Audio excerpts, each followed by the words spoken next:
Hey there, students. This is Dr. Miller, and each assignment I will make a little feedback video for you all to basically learn a little bit through the work of your fellow students.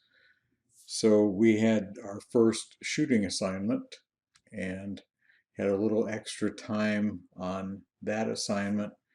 And actually, we have one coming up, assignment 4, or 3 rather, that's going to get some extra time.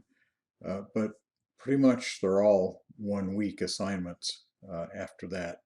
And it gets a little intense. And of course, you just have to pick your moments when you can get out there and do some shooting.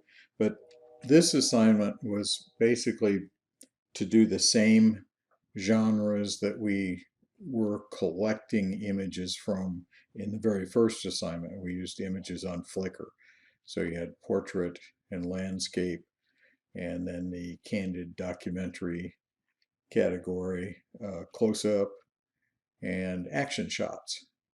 So that was what you guys took with not a lot of direction from me.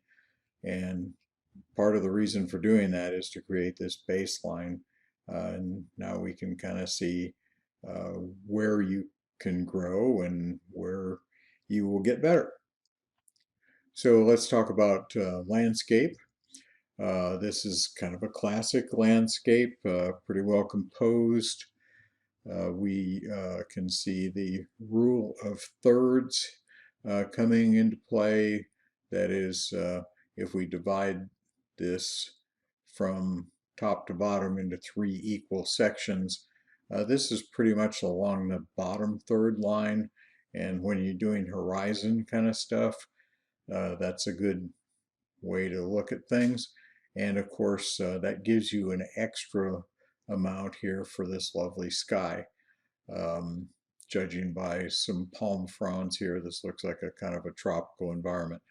The fact that this is all shadow silhouette isn't a problem.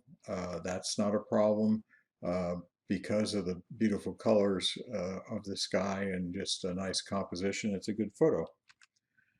This is another landscape, and this could be kind of a boring shot, but what really makes it is the light. And the light is coming from the direction that the camera is generally facing. So when we have that type of lighting situation, it's called backlight. And it creates interesting sort of reverse shadows at the base of the trees there. Part of what makes this an interesting photo too is just the sort of pattern that is made by the trees.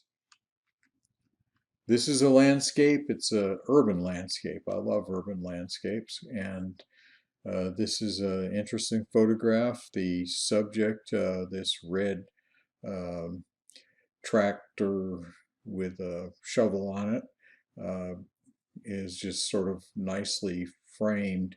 It looks a little busy there, but landscapes in urban areas are kind of busy. And also, what really makes this kind of a nice photo in particular are all the lines. We had some excellent portraits here. This is one of them.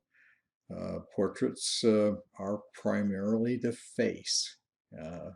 And this is a really nice photo because it kind of captures this young lad's just kind of a really neat shot, actually. To the right, we have kind of a void space, and that's good. This photo is also using the rule of thirds here, so we got 1, 2, 3, and then we're going to divide up and down. So this is really kind of the intersection, very nicely composed.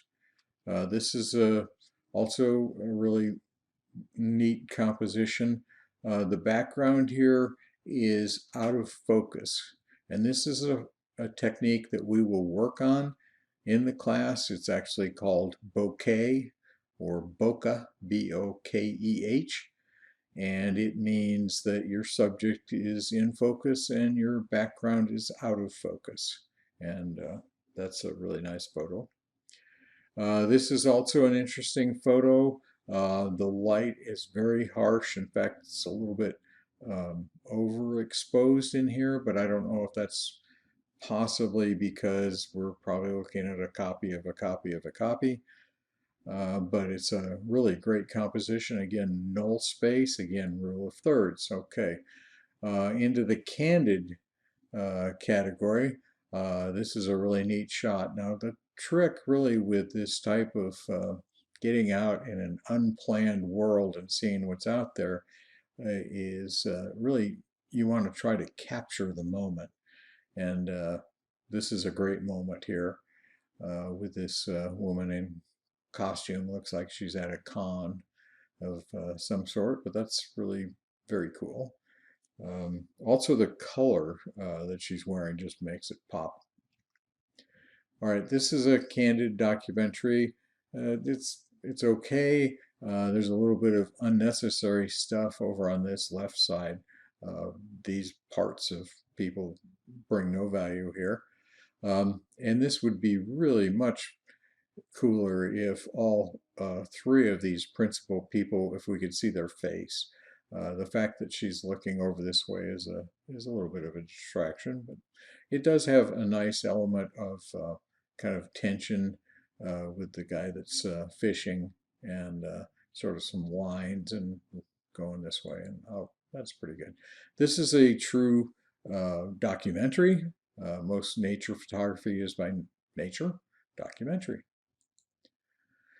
Close-up is something that people struggle with, partly because they think that their equipment is not capable of doing close-up, but we'll learn some techniques and you can probably do more than you think.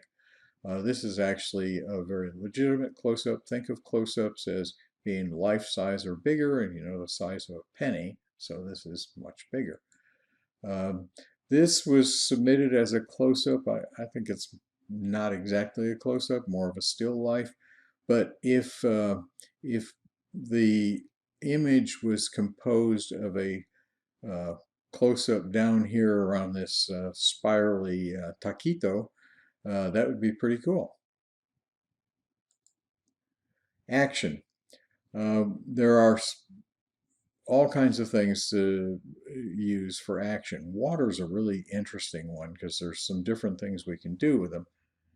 In this case, the action is basically frozen by the camera, and you can see all these discrete pieces of water. This is sort of the opposite, and the liquid is actually kind of running together in sort of a filmy fashion here. And this is a really nice, nicely composed image, and you can really see that water effect.